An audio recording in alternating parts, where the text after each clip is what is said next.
It's time for us to check back in with Dorie, Woman of the Mountains, and see what happens next. This part that we're going to read today happened between 1917 and 1924. We left the camp in September 1917. Nothing had grown back after the fire. When we left, I looked back and tried to remember how it had been when we first came. Near Elkmont, the leaves were beginning to turn into fall finery. These mountains were beautiful. Sadness filled my heart, thinking I would never live here again. This was not a good time to move to a farm. We had no provisions stored away for winter. If Ma and I canned anything, we'd have to buy it. Money was very scarce, since neither Pa nor Fred had worked since the fire 4 months ago. Pa had used most of his savings to buy the farm. It would be too late to plant anything now except fall turnips. All these thoughts filled my head as the wagons jolted and swayed along the road.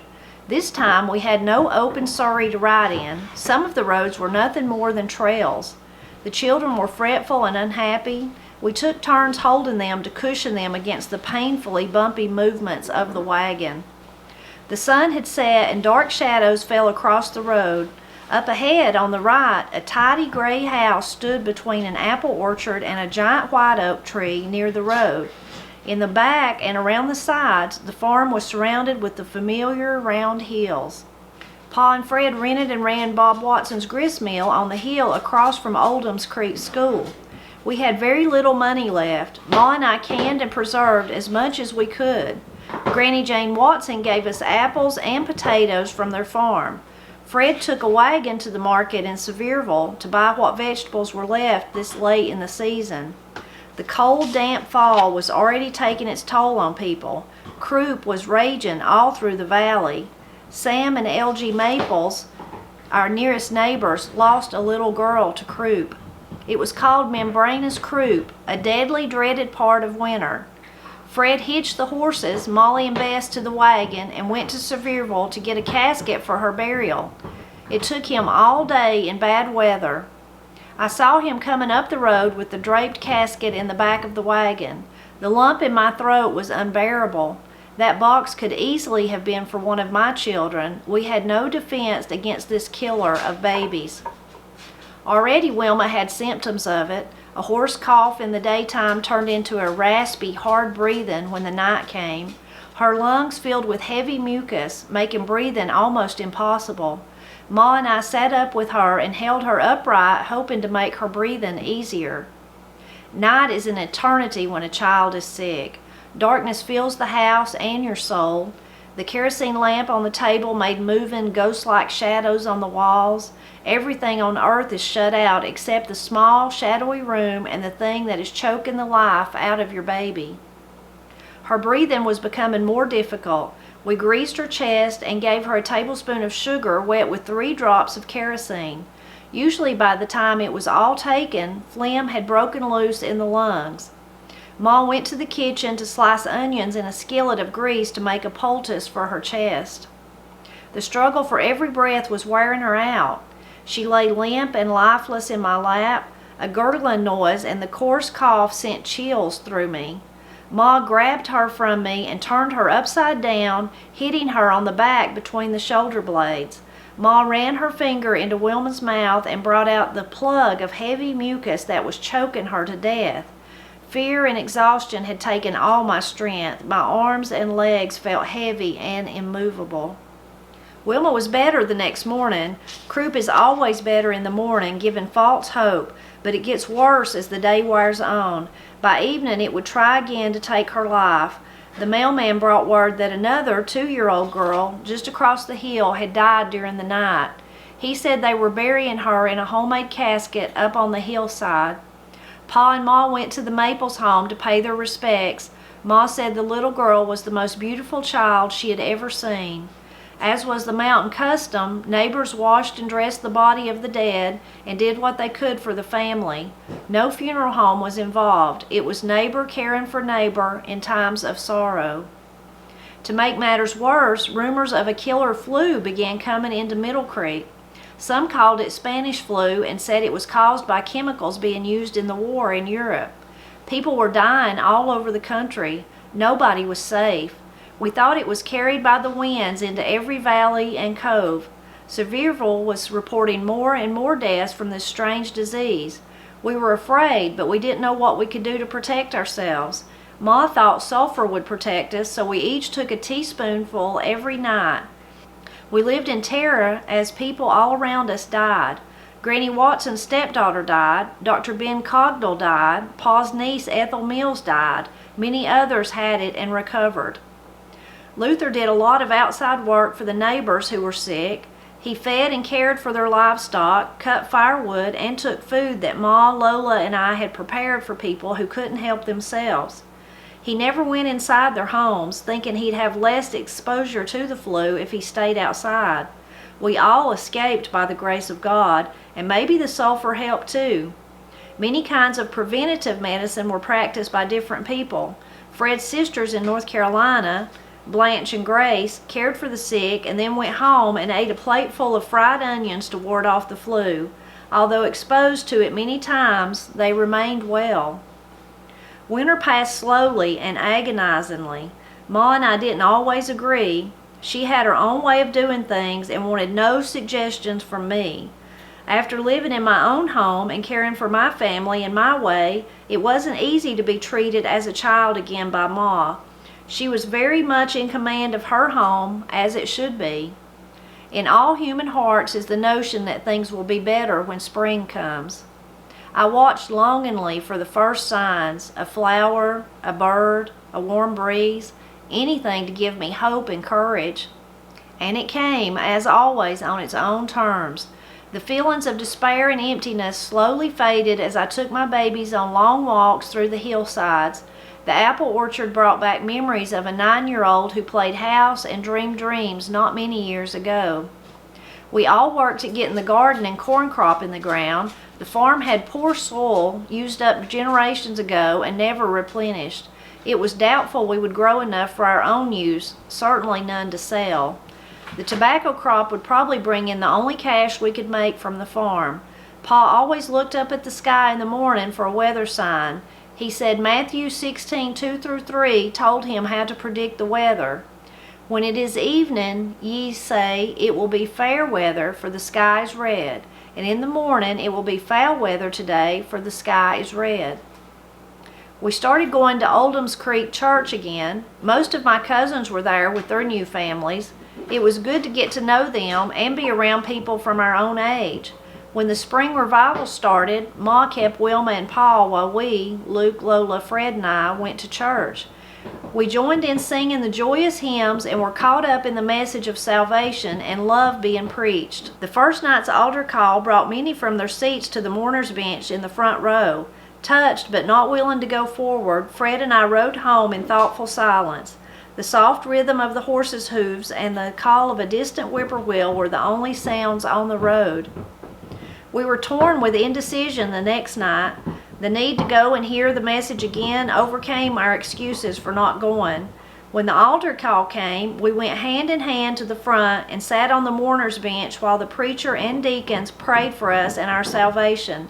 We would be baptized as an outward symbol of our acceptance of Christ and our new life in Him. Determined not to be trunk Baptist, we joined the church and went every Sunday we could. In the summer, we had all-day singing and dinner on the ground. We get up early, kill and fry chicken, take Saturday's cake, and have a good time. Folks who didn't always come to church showed up for the harp singing. Anyone who wanted to lead was welcome to try. One elderly gentleman hobbled down the aisle, stooped over, and using 2 canes, one in each hand, to claim his turn to lead. We all wondered how such a feeble man could stand up long enough to lead. In a moment, he was transformed. Dropping both canes, his back became arrow straight. He lifted both arms and began song after song was flawlessly directed. When he was finished, he picked up both canes, his back bowed low, and he hobbled back down the aisle. Decoration Day was a festive but sad occasion, usually held in June. People we hadn't seen since last year's decoration would be there. In a way, it was a family reunion. The day before the decoration, men would gather and clean off the cemetery so clean that not a blade of grass was left. Fresh dirt was heaped on the graves, making them look bare and new. Resolve and acceptance of past grief were hard to hold on to when we stood by the newly shaped and bare graves of loved ones long gone from us. It was as if the years had dissolved and we were back at the time of our bereavement when our family and friends had just died. Some wept as they placed their floral offerings on the graves. Everyone brought flowers, sometimes in containers, but mostly just handfuls of half-wilted blossoms to lay lovingly on the grave of a relative or friend. Wild roses grew in profusion along the roads. Unless women had flowers around the house, they brought roses. Ma had lilies and dahlias in the yard. She never lived anywhere without taking her dahlia bulbs. They were pretty to look at, but they outdid the skunk for odor. The big saucer-sized blooms made the plants bow low to the ground. I never understood why Ma liked them so much. In the fall of 1919, Pa brought word that Uncle Dave Watson was dead. I felt a great loss. Uncle Dave was a strict disciplinarian, but he had been good to me. When I stayed with them, he expected the same obedience from me as he did from his own children. I could almost hear him say, "The ramps are up," just like he did when he first brought us to Tennessee. He was buried in Boogertown, but I didn't go to the funeral. Our third child was due any day now, and a ride in a jolting wagon might cause me to give birth in the open road. Since the baby was due, Dr. John Ogle made regular visits to check on me. On January 21st, he came by soon after my labor started. He gave me some new medicine to speed up my labor. It had the opposite effect. Everything stopped. He said there was no use leaving because he'd just have to come back in the middle of the night. About 3 in the morning on January 22nd, our daughter, Mary Edith, was born. She was a tiny, wrinkled little thing, the smallest of my babies. There was no crying with this one. She was happy and contented with her lot in life. Hungry for nourishment and love, she nestled contentedly into my breast. The farm and the grist mill weren't making enough money for 2 families to live on, and besides, Fred and Ma were increasingly at odds over how to bring up children. We had many long talks about what we should do, go back to the Little River Lumber Company, or try something new. Nightmares about the Higdon fire were still too real, and I was afraid to go back to the mountain with my babies. While we were waiting to decide our course for the future, a ghost story involving one of the more prominent members of the community was the most talked about news. It seems Henry was walking along on Natty Branch Road when he saw a woman coming toward him from the other direction. The only thing he noticed about her at first was her shiny emerald green dress. It must have been satin because it reflected the sunlight as she came closer. He saw her raise her hand in greeting, but at the same time he noticed something else. She had no head. He didn't run back down the road the way he'd come. He jumped the ditch and climbed and clawed his way up the side of a steep hill. His aunt, who was our neighbor, said he was incoherent when he got to her house. He got into bed but couldn't stop shaking. She called the doctor to come and see if he'd lost his mind. The doctor said he was the most frightened man he had ever seen and gave him something to help him sleep. His aunt said he wasn't drinking spirits and was of sound mind. The Emerald Lady of Natty Branch was not seen again, so far as I know.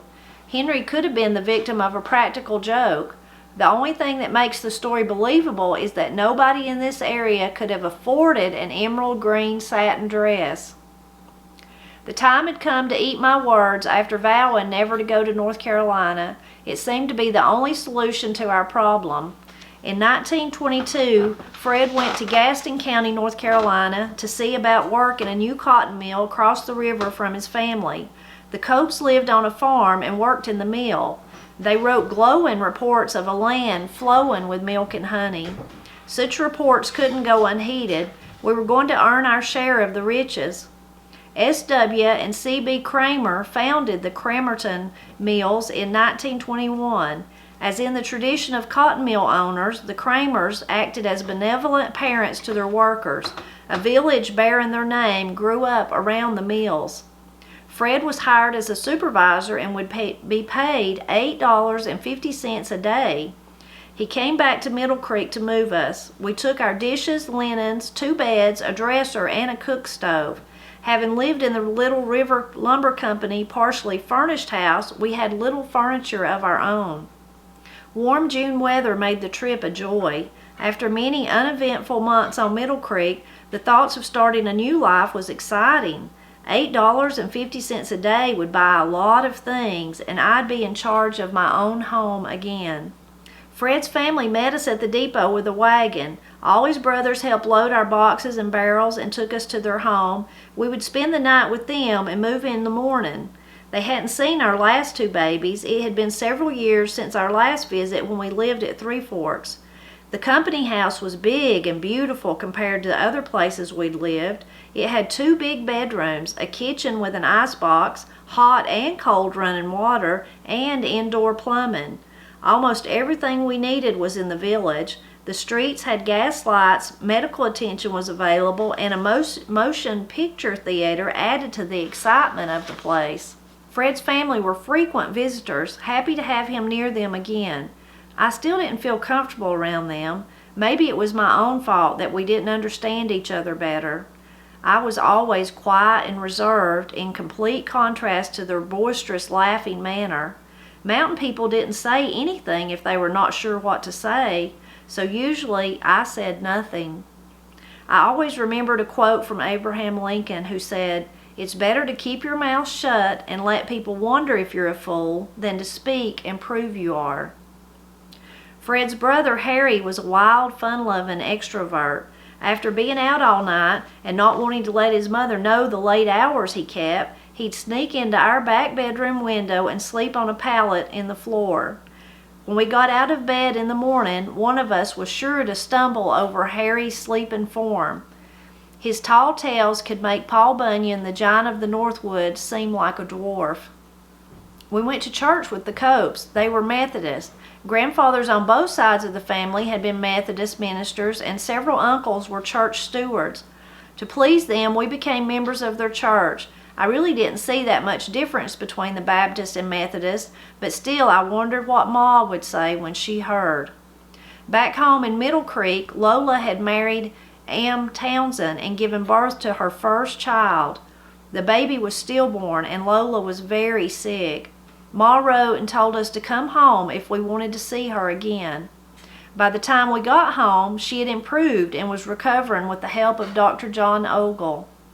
It was good to be with my family again. We described Cramerton as a wonderland, so Pa and Ma decided to go back with us and work in the mills. Pa hadn't been able to break even on the farm.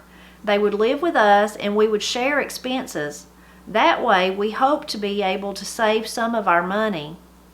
Luther didn't want to go with us. There were several girls in Boogertown who had caught his eye, especially a little red-haired Watson girl. He stayed with Lola and Am on the farm. Although Pa and Fred were making good wages, we couldn't get fresh milk for the children. The company store didn't sell it. Once a week, a local farmer came through the village selling milk, butter, and eggs. We bought all we could store in the icebox, but it was never enough. The icebox didn't keep food as fresh and cold as our spring house in the mountains.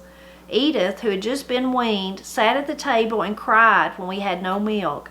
She grew thin and pale and was much too small for her age. Once a week, a butcher came with a wagon full of fresh beef. We had many delicious roasts and stews. Beef was a luxury few mountain people could afford. It was more profitable to sell any calf we didn't need. Rarely was a steer slaughtered for food, so we enjoyed the chance to have all the beef we wanted. Suddenly, the butcher stopped coming to town. Fred heard that he had been arrested for selling horse and donkey meat as beef. He had made his supply of beef go further by adding horse meat to the pile. Had we eaten horse meat, or were we always lucky enough to get the beef? I'd like to think that luck was with us. Ma and I were getting along all right. This time we were living in my house and I felt secure enough to do what I wanted. Still, we didn't always agree about the children.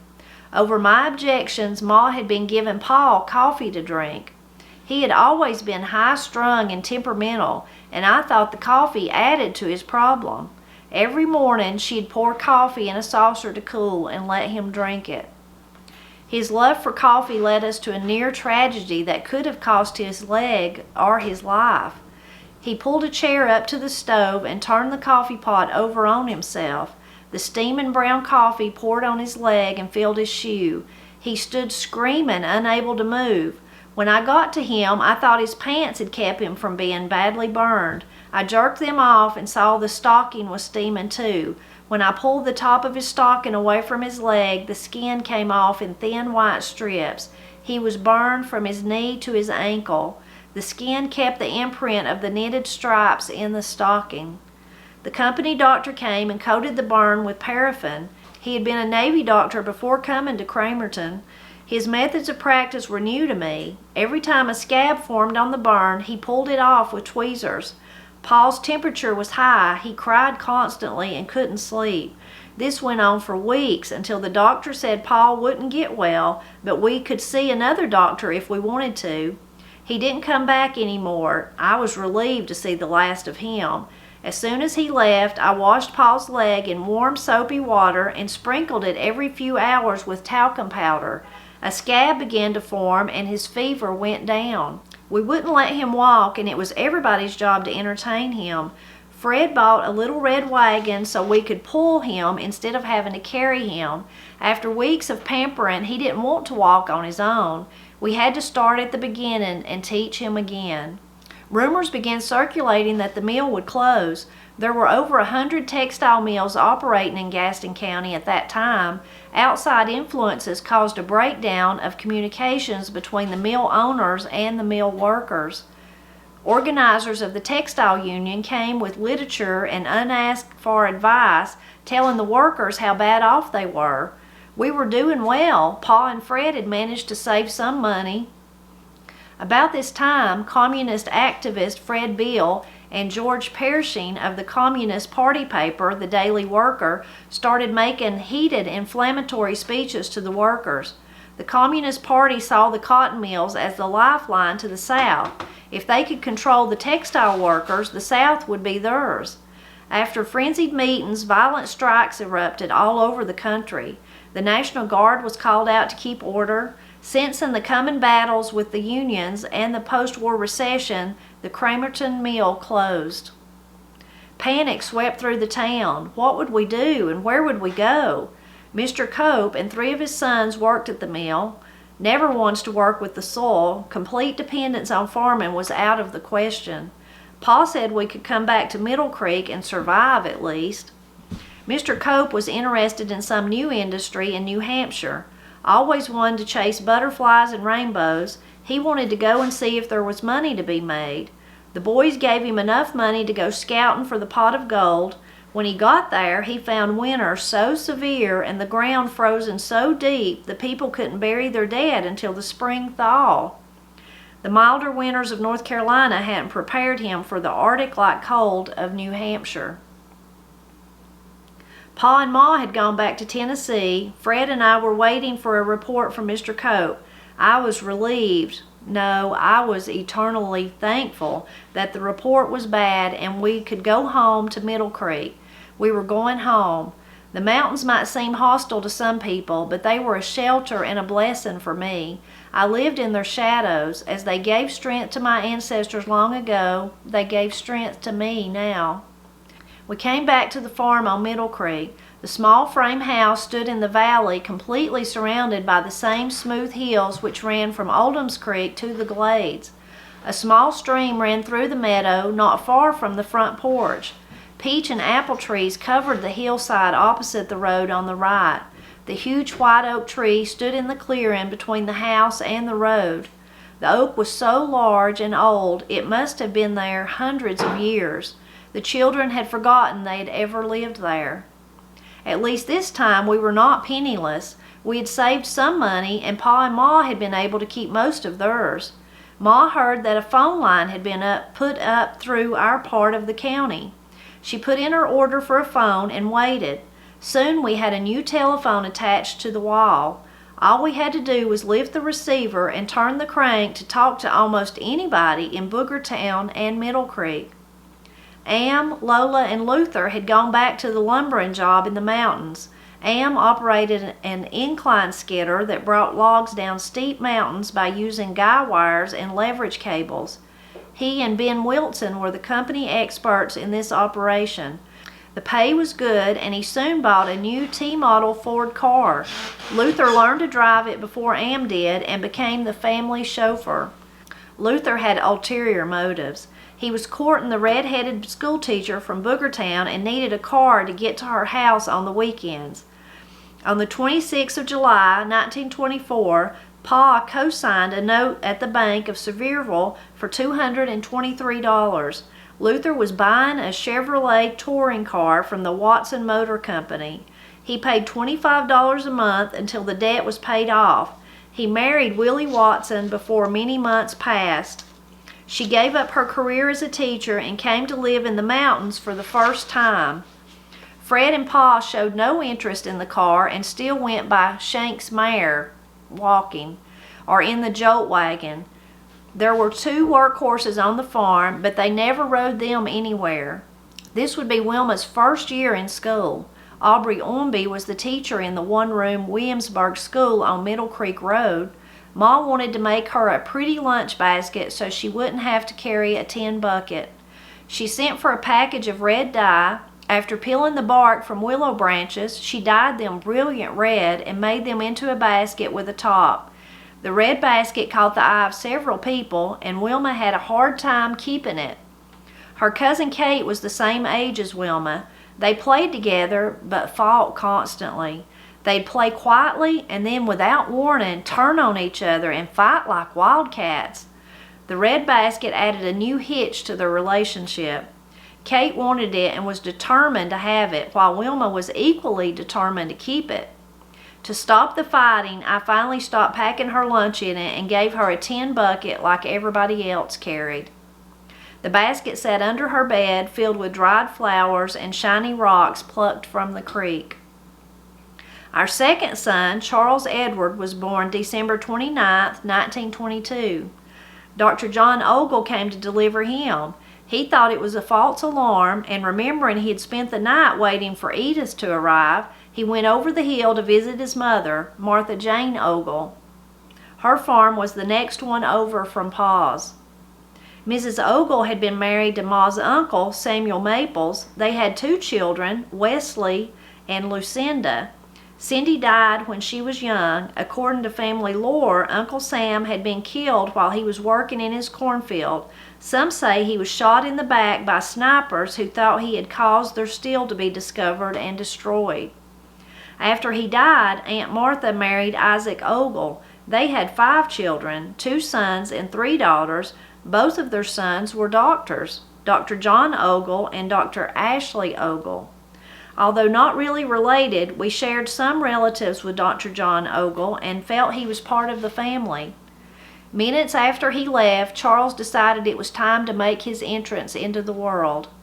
Ma called the Ogles to have the doctor return. By the time he came back, Charles had already been born. "Dorie," he said, "I think you do this deliberately. I can't tell when you're ready, nor how long it will take. Try to be on time the next time, young lady." "I hope there won't be a next time," Ma said. She let me know she thought my family was big enough now and I should stop with this baby, my 4th. I didn't know how I would accomplish this without leaving Fred. Mountain women thought you couldn't become pregnant while you had a nursing baby. It seemed to work for me. Probably I let my children nurse too long, just to keep from having another baby so soon. I had been able to keep them 3 or more years apart. Anyway, it was easy enough for Ma to say, because she never had to worry about the problem since my baby sister died. Because of her injuries during the birth, no more babies were conceived. We were preoccupied with the new baby while Pa and Fred were trying to make a living any way they could.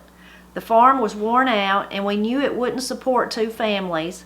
Besides, Pa wanted to go back to the railroad job in the mountains. He was very good at trestle building, so he got his job back without any trouble. Sam Maples, Ma's cousin, took their furniture to Elkmont to be sent by train to Jakes Creek. Fred and I stayed on the farm with an almost empty house since Pa and Ma took most of their belongings with them. Fred did some farming, but most of the time he spent cutting acid wood and tan bark. After he cut a wagon load, it was taken to Pigeon Forge to be sold. We scratched out a living this way for about a year before we went back to logging on Jakes Creek. We hadn't been back to the mountains since the Higdon fire. And that ends that portion of the book. When we start back up, we'll be in 1924. So another very, very exciting peek into Dorie's life.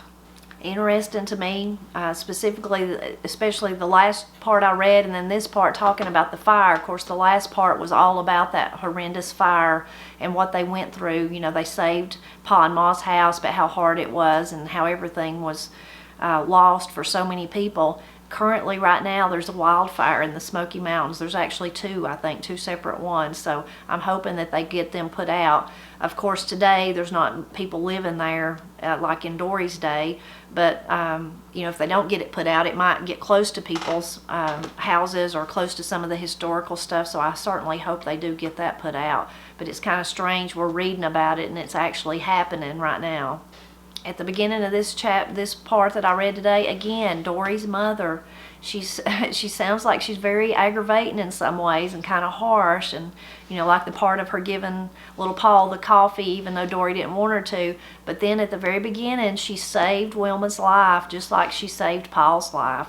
I just wish I could have known that woman. She's so amazing and just seems to constantly be coming through, even though she is kind of harsh and maybe aggravating. She's definitely someone you would want in your circle. It's so sad talking about that part about the kids having the croup, membranous croup, and how scary that is, and how things are often scarier at night than they are during the day. Of course, my children have lived with modern doctors and things that could help, but Katie, when she was a child, she suffered from asthma. She outgrew it and kind of has a touch of it just in recent years, but for many years she was completely like it had just went away. But that is a scary thing when your kids can't breathe and you're up in the middle of the night, way up in the middle of the night, as we would say, and you know, we had a breathing machine to help Katie breathe, and of course I knew the emergency room was just down the road, but you know, as a parent you're always thinking, should I take her, or should I wait, should I do this, should I do all those worries, like Dorie said. And they're always worse when it's way up in the middle of the night, for sure. So I really identified with that part. It makes me so thankful for modern medicine, you know, because Katie never come close to dying like little Wilma, but still it's worrisome when your children, when you can't breathe, when you can see that your child can't get a breath, can't actually breathe. It's very terrifying. And then that whole part of the talking too about then wasn't only the croup, but that was when the flu, when they first started hearing about this strange thing called the flu. Over on the Blind Pig and the Acorn, I have a fascinating, and I'll link to it down below so you can go listen. But it was an older lady that lived down the road here from me, and I remember her my whole life, and especially her grandson rode my bus, so I remember him. But probably 3 or 4 years ago when I was at the folk school, maybe even before I worked at the folk school, I can't remember, but David Brose, who had been at the folk school for a long time, and he retired and he's since passed away. But when he first come to this area, he lived near Cleva, and he would get her to talk, and he recorded a lot of it. Well, one of the ones I'm sharing on the Blind Pig and the Acorn is where she talks about the flu, and about how that when it come and hit her family here, just be over the hill from me in Pinhook, over the ridge there, and what it was like, and that the people that helped them, like she was talking, Dorie was kind of mentioning that, how Fred's sisters helped people, even though they knew, you know, they might get sick too, but it was their duty to help people, and they went home and ate onions. Isn't that amazing? Always goes back to onions. And then also Dorie's mother there, though, giving them all sulfur to take, and none of them got the flu. So that's really interesting. But I'll link to that. So if you're interested in hearing Mrs. Anderson talk about having the flu and how it affected her family, you can hear that. I like the part where she's talking about Decoration Day. Now, Decoration Day is just something I grew up with. What it means, if you don't, are not familiar with it, Decoration Day and Homecoming, both of those is typically when people come back to their home church. where their family's buried, maybe where they grew up. And on Decoration Day, they will decorate the graves, take new flowers, and you know, take away the old and put new ones. And I also, homecoming is kind of like every you come back to your home church. Maybe you don't decorate the graves, but people that have not been there in years come, and there's food and dinner on the grounds, all those things Dorie was talking about.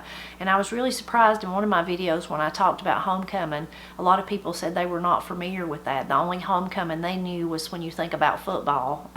You know, the homecoming, like when you're in high school and you crown the homecoming queen and have the homecoming football game, and that was the only one that they were familiar with.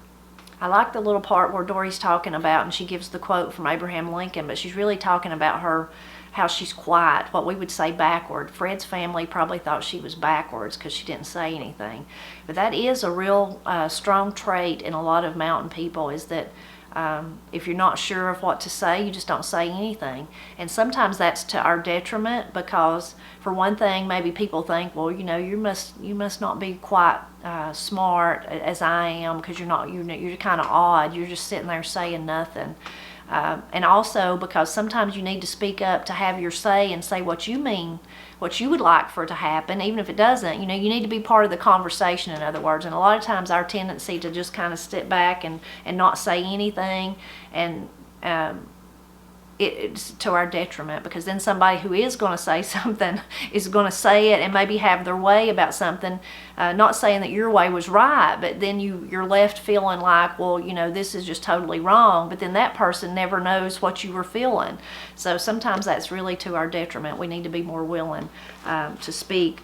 But my favorite part of this part of the book is I love when she says, the mountains might seem hostile to some people, but they were a shelter and a blessing for me. I lived in their shadows as they gave me strength, as they gave strength to my ancestors long ago, they gave strength to me now. That is exactly how I feel. I just couldn't imagine not living in the mountains of Appalachia.